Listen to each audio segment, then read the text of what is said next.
ఆంధ్రప్రదేశ్ ప్రభుత్వానికి ప్రజలకు కూడా శుభవార్త చెప్పింది కేంద్ర ప్రభుత్వం. విశాఖపట్నం విజయవాడ మెట్రోలకు పచ్చజెండా ఊపింది. అది డబుల్ ఇంజిన్ సర్కారు ఉంటే ఎలా పనులు జరుగుతాయో తెలిపే వార్త. జగన్మోహన్ రెడ్డి కూడా గతంలో ఢిల్లీ చుట్టూ తిరుగుతానన్నాడు, కాకపోతే ఒక పని సాధించలేకపోయాడు. నేడు ముఖ్యమంత్రి గారు చంద్రబాబు నాయుడు గారు ఎన్ని సాధించుకొస్తున్నారో, ఎలా రాష్ట్రాన్ని అభివృద్ధి చేస్తున్నారో చూస్తూనే ఉన్నాం. అది పనివాడికి పనికి మాలిన వాడికి ఉన్న తేడా. విశాఖపట్నం విజయవాడ మెట్రో రైలు ప్రాజెక్టులకు సీఎంపీ కోసం నిధులు మంజూరు చేసింది కేంద్రం. 2 మెట్రో ప్రాజెక్టులకు ఇచ్చిన మొబిలిటీ ప్లాన్ గడువు 5 ఏళ్లు దాటిపోవడంతో తిరిగి మరోసారి ప్లాన్ రూపొందించాలని కోరింది సెంట్రల్ అర్బన్ ట్రాన్స్పోర్ట్ విభాగం. అయితే కేంద్రం సూచనలతో సీఎంపీ కోసం కన్సల్టెన్సీ సంస్థను టెండర్ల ద్వారా ఎంపిక చేసింది ఏపీ మెట్రో రైల్ కార్పొరేషన్. 2 నగరాల్లో సమగ్ర మొబిలిటీ ప్లాన్ రూపకల్పన కోసం ఎంవీఏ సంస్థ ఎంపిక చేశారు. విశాఖలో 84.47 లక్షలు, విజయవాడలో 81.68 లక్షలతో ప్లాన్ రూపొందించనుంది సంస్థ. ఆయా పనుల కోసం ఏపీ మెట్రో రైల్ కార్పొరేషన్కు నిధులు మంజూరు చేసింది సెంట్రల్ అర్బన్ ట్రాన్స్పోర్ట్ విభాగం. కాగా విశాఖ విజయవాడ మెట్రో రైల్ ప్రాజెక్టుకు ఏపీ ప్రభుత్వం గ్రీన్ సిగ్నల్ ఇచ్చిన విషయం విదితమే. విశాఖలో మొత్తంగా 3 కారిడార్లలో ఈ మెట్రో రైలు ప్రాజెక్టుకు ఆమోదం లభించింది. వైజాగ్ స్టీల్ ప్లాంట్ నుంచి కొమ్మాదికి 34.4 కిలోమీటర్లు, గురుద్వారా నుంచి ఓల్డ్ పోస్ట్ ఆఫీస్కు 5.8 కిలోమీటర్లు, తాడి చెట్లపాలెం నుంచి చినవాల్తేరు 6.75 కిలోమీటర్లు.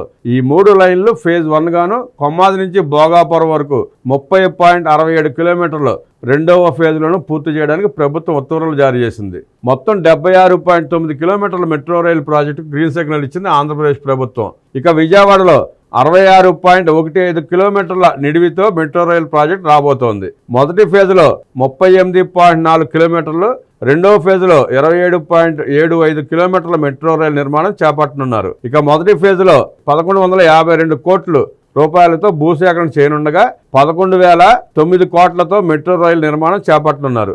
గన్నవరం నుంచి పండిట్ నెహ్రూ బస్టాండ్, పండిట్ నెహ్రూ బస్టాండ్ నుంచి పెనమలూరు, పండిట్ నెహ్రూ బస్టాండ్ నుంచి అమరావతికి, ఇలా 3 కారిడార్లలో విజయవాడ మెట్రో రైలు నిర్మాణం చేపట్టేందుకు ఏపీ ప్రభుత్వం నిర్ణయించిన విషయం విదితమే.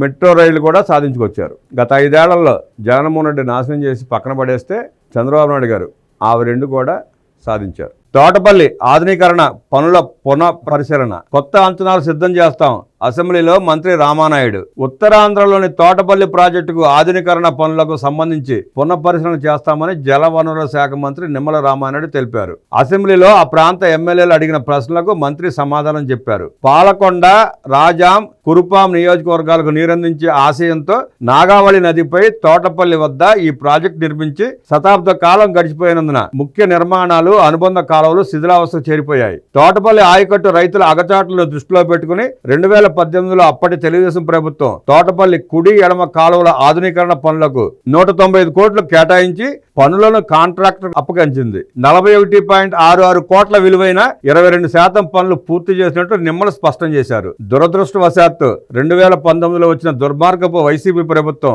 25% లోపు జరిగిన పనులను ఎక్కడివక్కడే ఆపేయడం, రద్దు చేయడం వంటి దుశ్చర్యల్లో భాగంగా తోటపల్లి ఆధునీకరణ పనులు కూడా ఆగిపోయాయి. గతంలో ఈ పనులు చేసిన కాంట్రాక్టర్ కూడా తిరిగి చేపట్టేందుకు సిద్ధంగా లేరన్నారు. సభ్యుల కోరిక మేరకు తోటపల్లి కుడి ఎడమ కాలువల ఆవశ్యకతను, ప్రాధాన్యతను పరిగణలోకి తీసుకుని కొత్త రేట్ల ప్రకారం అంచనాలు వేయించి పునః పరిశీలన చేస్తామని మంత్రి నిమ్మల తెలిపారు. వారు గాలికి వదిలేశారు, మనం గాడిలో పెడదాం. శ్రీకాకుళం జిల్లా హీర మండలం గొట్టా గ్రామం వద్ద వంశధార నదిపై నిర్మించిన గొట్టా బ్యారేజ్ అనుబంధ కాలువల ఆధునీకరణ పనులను గత వైకాపా ప్రభుత్వం గాలికి వదిలేస్తుందని మంత్రి నిమ్మల రామానాయుడు అసెంబ్లీలో ధ్వజమెత్తారు. వంశధార స్టేజ్ 2 కింద ఎడమ కాలువ ఆయకట్టు భూములకు నీరందడం లేదని నర్సన్నపేట, టెక్కలి, పలాస ఎమ్మెల్యేలు ఆందోళన వ్యక్తం చేసిన నేపథ్యంలో మంత్రి వారికి స్పష్టమైన వివరణ ఇచ్చారు. 1,48,235 ఎకరాలకు సాగునీరు అందించేందుకు ఉద్దేశించిన ఈ బృహత్తర ప్రాజెక్టు ప్రాధాన్యత ప్రభుత్వానికి తెలుసన్నారు. అందువల్లనే ముఖ్యమంత్రి చంద్రబాబు నాయుడు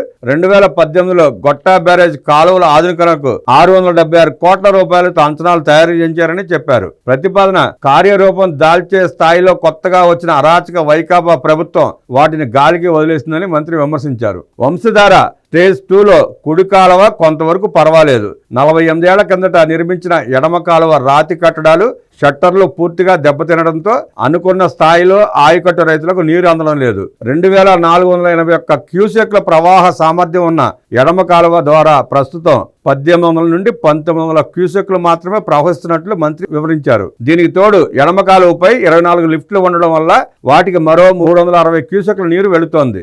అందువలనే ఆయకట్టు భూములకు పూర్తి స్థాయిలో నీరు అందడం లేదన్నారు.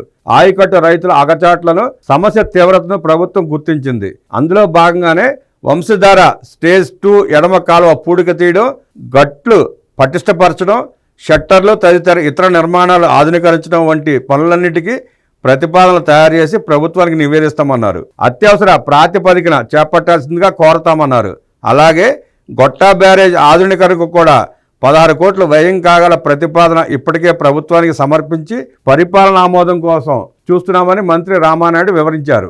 ల్యాండ్ కన్వర్షన్ వివరాల సేకరణ 3 దశాబ్దాలుగా ల్యాండ్ కన్వర్షన్ భూ మార్పిడి వివరాల సేకరణ కార్యక్రమం జరగలేదని అసెంబ్లీలో కావలి ఎమ్మెల్యే దాగుమాటి వెంకట కృష్ణారెడ్డి అడిగిన ప్రశ్నలకు సమాధానంగా నిమ్మల రామానాయుడు తెలిపారు. ఈ నెల 25న జరిగే కలెక్టర్ల సమావేశంలో ల్యాండ్ కన్వర్షన్ వివరాల సేకరణ కార్యక్రమానికి శ్రీకారం చుట్టి 2 నెలల్లో పూర్తి చేస్తామని వివరించారు. పట్టణీకరణ, సెజులు, పారిశ్రామీకరణ నేపథ్యంలో పెద్ద మొత్తంలో వ్యవసాయ భూములు ఇతర అవసరాలకు మారిపోయాయన్నారు. రెవెన్యూ, వ్యవసాయం, ఇరిగేషన్ శాఖల సమన్వయంతో ల్యాండ్ కన్వర్షన్ వివరాలు సేకరించాల్సి ఉంది.